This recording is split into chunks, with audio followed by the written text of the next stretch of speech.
everybody, PLO Professor here. I'm going to cover a couple of things today. One of the things I'm going to cover is some housekeeping. Obviously, I've been in the news lately. We've had a lot of subscribers. And then I'm going to dive right into, of course, we got the Texas meetup games coming up, which I'm super pumped about. You guys can sign up for that on Poker Atlas, which I'll cover a little bit in housekeeping. And then I'm going to go into something that dawned on me last night. I was having a coaching session with a student, and it made me realize that, you know, and I've had a lot of requests for people to cover ranges and things of that nature, but not only that, but having a plan when you go on the flop. And I'm going to get into that in a little bit. First of all, I appreciate all the new subscribers. We had something like 2,500, 3,500 new subscribers since I was in the national media. I really appreciate that. My article in Card Magazine hasn't come out yet. That should be coming out on the next issue is what I was told. So it was a very good experience to be fully interviewed with Card Player Magazine, and the amount of support and outreach that has come from the community has just been absolutely amazing. I probably received, I don't know, it was definitely in the hundreds and may have even been close to 1,000 people message me, like Facebook Messenger and things like that, just saying that they subscribe to me simply as a way of supporting me and the challenges that I ran into. I try not to get into too much personal stuff. If you guys are curious if this is brand new news to you, just do a little Google search on 906 Poker Social. You'll see me in the news. You'll see a bunch of stuff in there. And I had a lot of people ask me, why would you ever take a plea and things of that nature? And, you know, usually if the state has something where they can impose you to be in prison for the rest of your life, having an alternative to that is usually a better option. So even if there's a 1% chance of being in prison for the rest of the life and 99% chance that I'm still able to communicate with my viewers, play poker, do what I love doing for a living, I'm going to go with the 99% route, and I hope that you guys can respect my decision on that, even though it took about 18 months to come to that conclusion, but that's exactly what happened. So that covers that portion of the housekeeping. Again, you guys can fill questions, comments, definitely go ahead and do that. Don't forget to hit the like and subscribe. I do truly show you guys through some of the live video recording what the true life of a grinder really is. And that's something that I'm not going to stop doing. I'm going to continue doing, you know, live recordings and live feeds. It's just before I go have a nice, probably 2-week-long trip, maybe even 3, I could even turn it into 4 weeks of having meetup games in Texas. I always like to take a few weeks off from poker just to kind of get me in the right mindset. So it's one of those things that does tie directly into our video of having a plan, because I'm going to go into having a plan with every individual hand that you have, going to the flop, going to the turn, going to the river. And just like me, when I know I'm going to have basically 200 hours of work cut out for me over the course of about 2 weeks, I like to do a little bit of rest and relaxation beforehand, you know. And who knows, maybe after Texas, maybe I'll shoot over to Florida. I do typically go to Florida once or twice during the winter months up here because it is so cold and snowy up here. Just to give you guys an idea, the other day I woke up, it was 12 degrees below zero. 12 degrees below zero. And that was without wind. So we do get really, really cold up here. But in any case, a little bit of housekeeping issues. As you can see right here with the digital media, we are doing a Texas meetup game. If you happen to be in the area on the 16th, 17th, and 18th, we're going to be at Georgetown Poker Club. It's about 15, 20 minutes from Austin, Texas.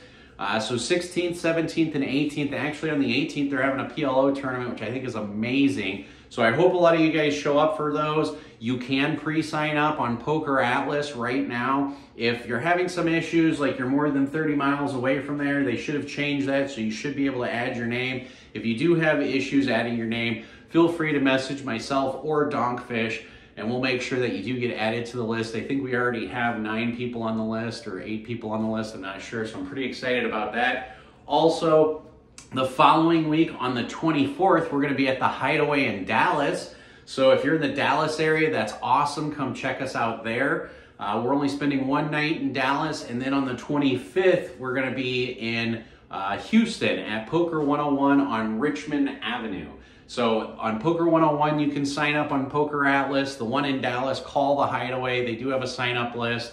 You can give them a call, and I'll put all their contact information down below. Also, I have not received it yet, but for merchandise, my wife created an Etsy store and made a bunch of t-shirts. So we do have a t-shirt. I already ordered one that says, when in doubt, pot it out with a pot leaf. There's different colors you can pick from. I think they're only $15 a t-shirt. Maybe it's like $13 a t-shirt, and if you get two, you end up getting free shipping.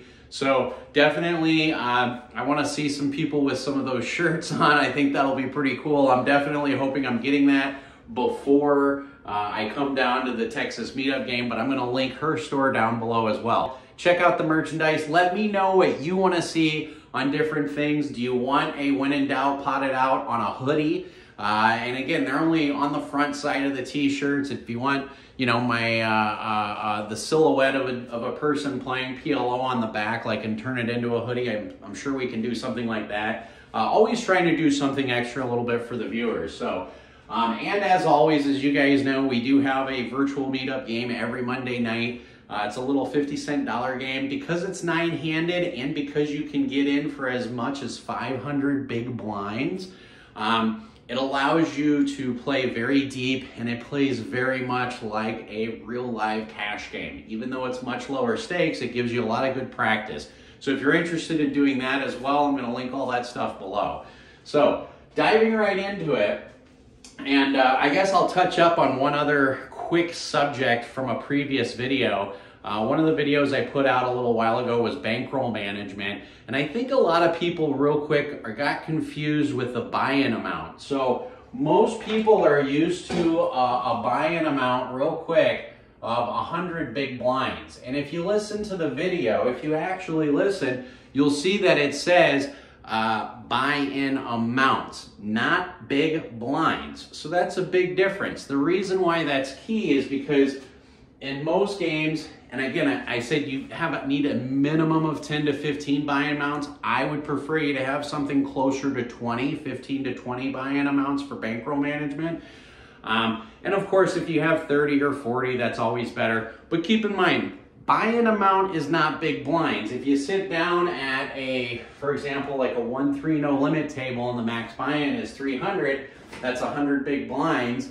Your buy-in amount isn't that much, but if you sit down at a PLO table, and you will know this better than I will because you know what PLO tables are in your area, but if you sit down at a PLO table and it's a 1-3 table and you're used to buying in for $2,000, keep in mind that's 600 big blinds deep, then yes, you can play that game with 10 to 15 buy-ins. I would much prefer you to have 15 to 20. I think if you have closer to 20, you're going to be much more safe and better off. Obviously, if you have 30 or 40, you're going to be much better off. But I think some people out there on the interwebs got a few things confused on the bankroll management buy-in because it doesn't talk about big blinds. It talks about buy-in amounts. Huge difference, big. Especially, like I said, on the internet, most of the stuff's 100 big buy-ins.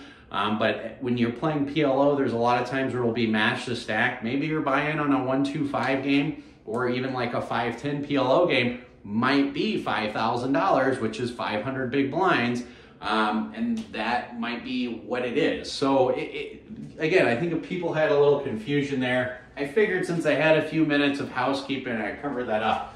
So let's dive into this video right here, having a plan and ranges.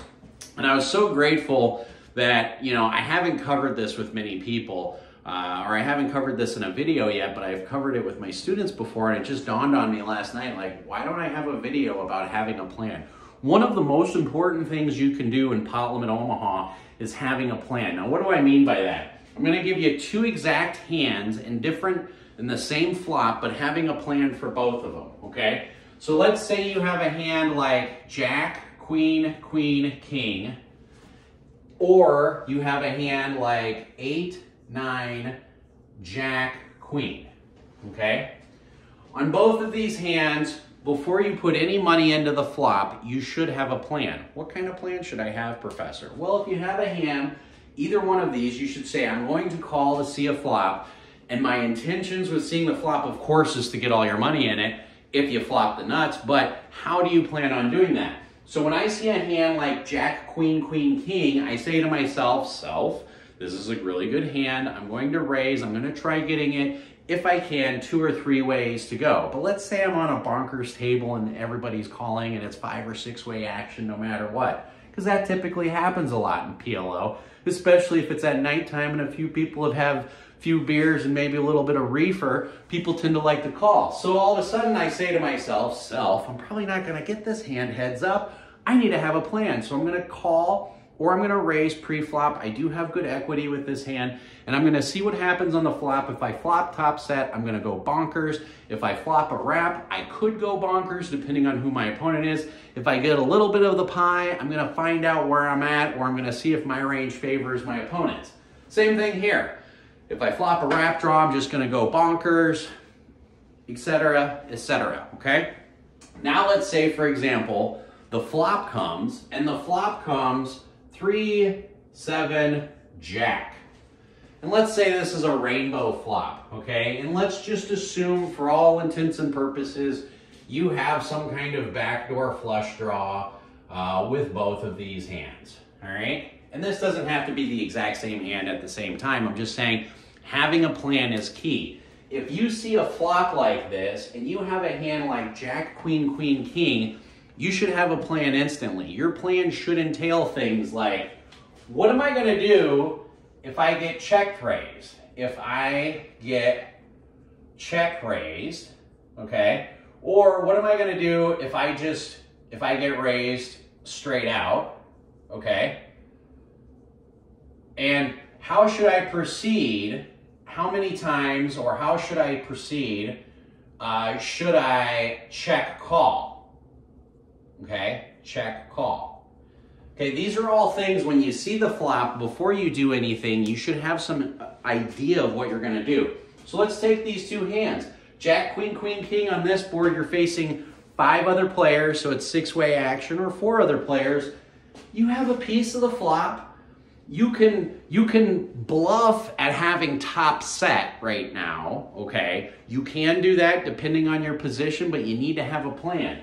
You could completely give up on the hand, and hey, guess what? That's totally okay, okay? Totally okay. If the flop comes 3, Jack, 7, and you've got Jack, Queen, King, all your opponents are super deep, people are going nuts, and you're like, you know what? I'm either going to smash or pass this flop. If I smash it and the queen comes, I'm running with it. If 9, 10 comes, I'm running with it.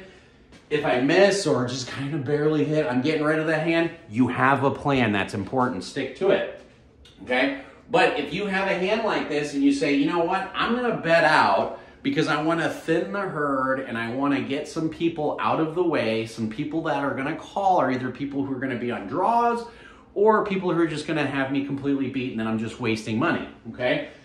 And say you make a bet and you have to go through with the plan. Say there's $100 in the pot, 5-way action, okay? Now, here's something that's key that I'm going to cover in just a minute.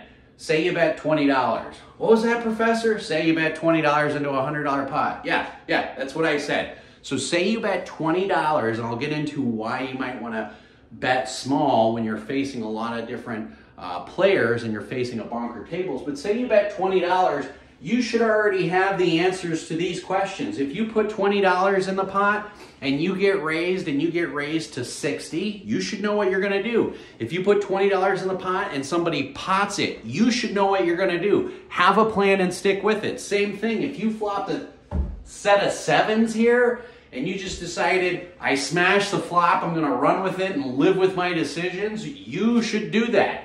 If you flop a set of 7s and told yourself, if I smash the flop, I'm going to absolutely just go bonkers, stick with your plan, okay? Because if you do, you're going to end up winning more money in the long run because you're not changing the plan all willy-nilly. But Professor, what about the turn? I'm going to cover the turn here in just a second. Calm down, Kyle, in the back. I got you, okay, bro? So let's take it here. So Jack, Queen, King, you should know if you get check raised and you have this hand on this board, I'm going to bet 20 into a $100 pot. If somebody decides to check pot me to $160, I'm going to lay it down. You should just automatically know that. What if I just get raised? Say you're first to act, you put $20 out there because you still have an overpair, you still have some equity, you still have top pair. You could potentially turn your one pair of jacks into a bluff because you are blocking top set, which we can get into at another video, but you should have that idea. If I get value raised, if I make it 20 and somebody makes it 80, how am I going to react to that? Am I going to flat call? Am I going to turn around and decide to 3-bet that? You should know that going in, or you should have an idea. Like if I bet 20 and I get raised to 60 and 3 people call, I'll float. I'll call another $40, not necessarily to hit a jack, but maybe to hit that queen, especially if we're really deep. If we're $2,000 deep and I can spike a queen and all of a sudden have top set, there might be some implied odds there, but you should have that plan going into it. Same thing on this hand right here. You have 8-9 jack queen. This hand actually has more equity than this hand. Why is that, Professor? Well, obviously you have a gut shot straight draw to the nuts.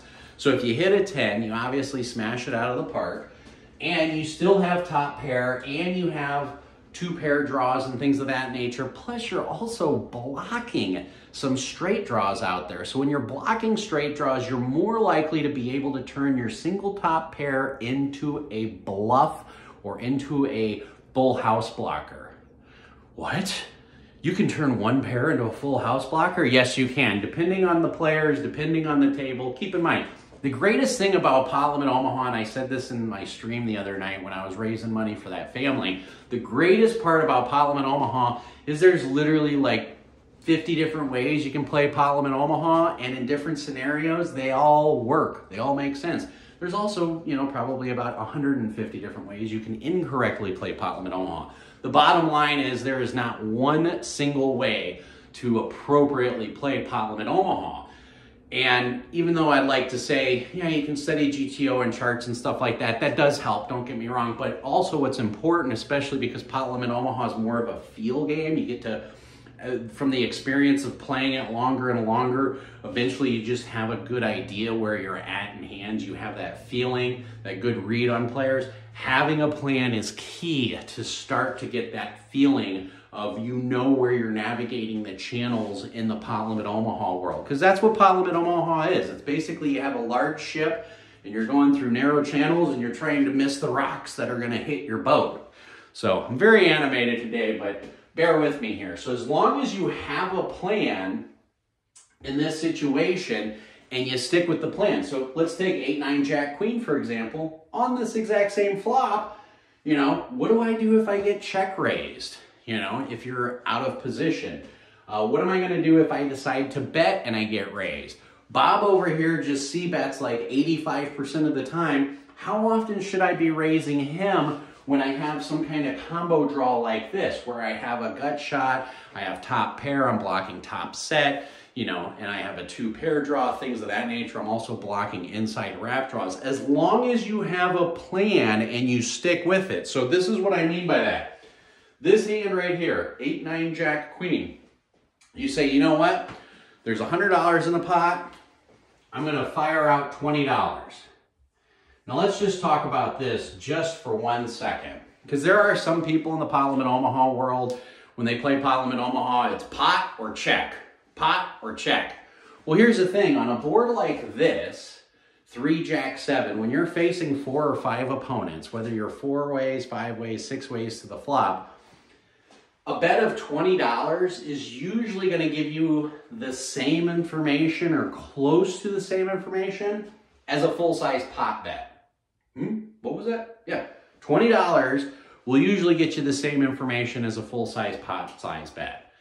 And the reason why is because if you make it pot, say you make it 100 and somebody repots you for 400, you got the information that they're pretty nutted on this board. They either have a set of 7s, they could have a set of jacks, even though you are blocking top set. They could have a set of 3s, or they can have some kind of combo draw. Like they could have jack 7, 9, 10, or jack 7, 8, 9, which is a really strong hand in this situation.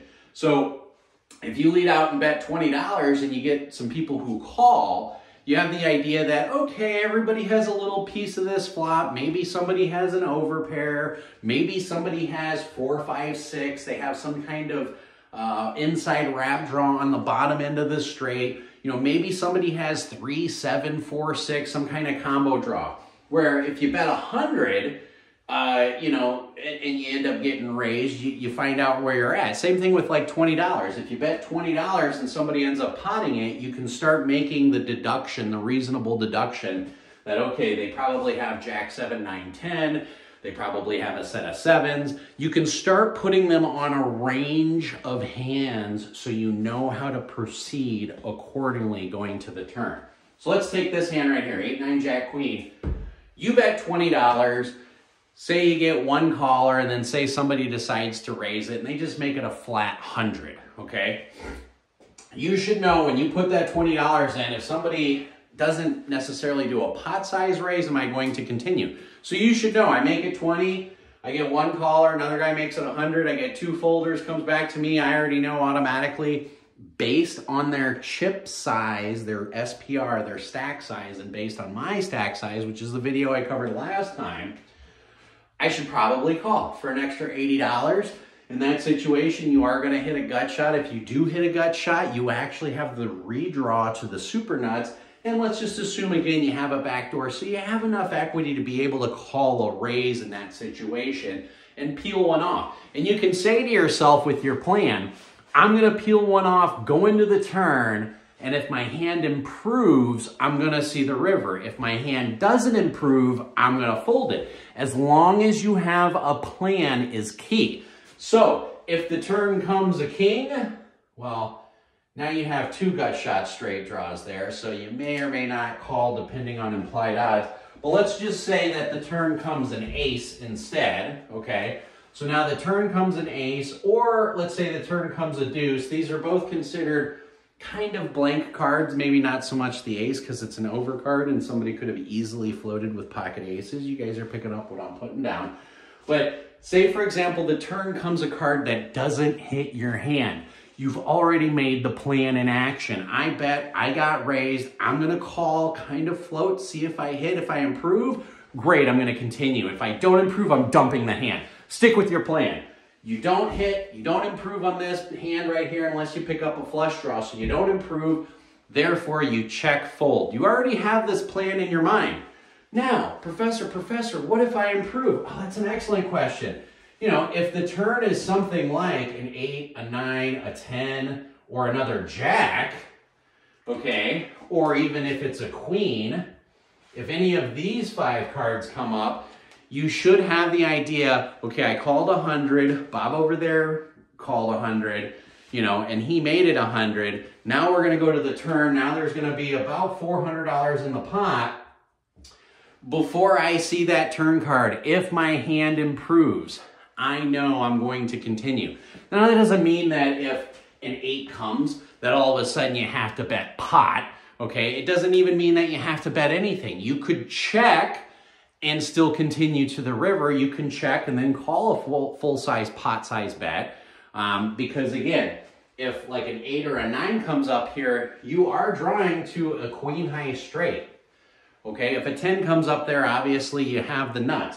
But my point is, you would have 2 pair with a straight draw. You'd pick up more equity depending on the stack sizes of your opponent. SPR, again, you can decide, do I have the right implied odds?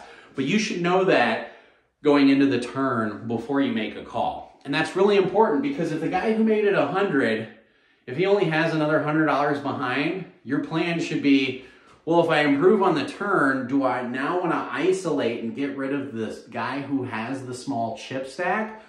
Or do I want to just call because I'm playing a little tighter to the chest because of whatever reason my bankroll is a little bit lower, I've got rent paid, whatever the case may be. You get the general gist of it. Depending on the dynamics of the table too could also change. Maybe the guy who's super short and only has $100 behind, maybe he's really loosey-goosey, ripping it on anything and you just want to isolate so you have a better chance of winning. Things of that nature. So having a plan is really, really important in pot limit Omaha. It's also important no limit hold'em, okay? And I'm not gonna talk about no limit hold'em that much because there's a ton of no limit hold'em vlogs out there. But I think even if you're playing no limit hold'em, if you have a hand like Jack Queen or Ace Queen or Pocket Nines, and you make a raise pre-flop and people are calling, you have to have a plan. If I improve with my hand, what are my intentions on doing? And don't get me wrong, your plans can change, but for the most part, you should pretty much know what you're doing. If you find yourself playing pot limit Omaha where you're at a loss a little bit more than normal, it's probably because you don't have a plan. So what I want you to do is when you go and you play pot limit Omaha tonight, whether it's on the computer or if it's live or the next couple of sessions that you have, I want you to look at a hand, determine what your plan is if you're the raiser or even if you call a raise. If I smash this board, what are going to be my plans? And before you say you smash it or you get a piece of the board, before you put any more money into the pot, you need to say to yourself, I need to have a plan. Let me think about this just for like 5 seconds. Eventually it just becomes second nature, but if I bet and I get raised, am I going to call? If I bet and I get raised, am I going to fold? You know, if I bet big and I get raised, what am I going to do? So you should have that plan and you should stick to it. One of the things that, you know, I'll give you a perfect example. We were playing the little $51 game that I streamed on Monday night. And I had a dry ace. I remember what the board was. It was like 3, 6, 7 with 2 hearts. I literally completely missed the board. I think it was like ace, queen, jack, 10 with the dry ace of hearts. And the board comes 3, 6, 7 and it checks to me. And I decide at that point in time, and I'm on the button, that I am going to bet like I have the nut flush draw. And I decide right there on the flop, if a heart comes, I'm going to pretend like I have the nut flush draw on the turn, and I'm gonna play it just like I have the nut flush draw on the river. So I bet something like $20 into, I think it was like a $50 pot, maybe it was a $60 pot. So I bet 20 into a $50 pot, one person calls, the turn comes the 10 of hearts, so now all I have is just a blocker. I remember I didn't even have a 10, so I think I had ace, king, queen, jack. So really I just have the ace high blocker. Now there's $100 in the pot. I stepped up my bet. I said, how would I play this if I had the nut flush? I said, I'd probably bet somewhere between $75 and $85. I ended up betting, I think it was $85. The other person called. The river comes out another card. It's a blank, doesn't pair anything. There's still 3 hearts on the board. He checks it. And I decided at that point in time, if I do a full pot size bet, I'm more likely to get called by a small flush because I'm really polarizing my range. I either have the nuts or I don't. So I decided to do something a little tricky, and I end up betting 120 on the river with absolutely air. And the player went in the tank for about 1.5 minutes, and I have to give him credit. Noah, you know who you are. Goes in the tank for about 1.5 minutes. He didn't even have a flush. He had 2 pair. Goes in the tank for a little bit and ends up folding. So it's one of those scenarios that having a plan on the flop and then executing the plan will end up generating you more money. Because don't get me wrong, after he called the turn, was there a little piece of me that said, ooh, I just lost like $100 on this hand, maybe I should just give up, cut my losses, and check the river? And I said to myself, that sounds like a pretty good idea. Then I said to myself, no, Professor, you had a plan on the flop to act like you have the nuts. You better act like you have the nuts. And if the guy calls, more credit to him. Great, great, great standing up and making that call. But it's important on the flop that you have a plan. So that's about it for this episode. So I think we hit about 30 minutes or so. Again, I'm going to actually cover ranges, I think, in the next episode. I don't know if that's going to be out before all the Texas meetup games or afterwards. But if you haven't already, go ahead and hit the like and subscribe. I really appreciate all the feedback, even ones that I don't necessarily agree with, even people who like to troll me and make fun of my outfits or my clothing or my style or whatever the case may be. I still appreciate you guys watching and at least letting me know how you feel. So as always, everybody, play smart and run like a god.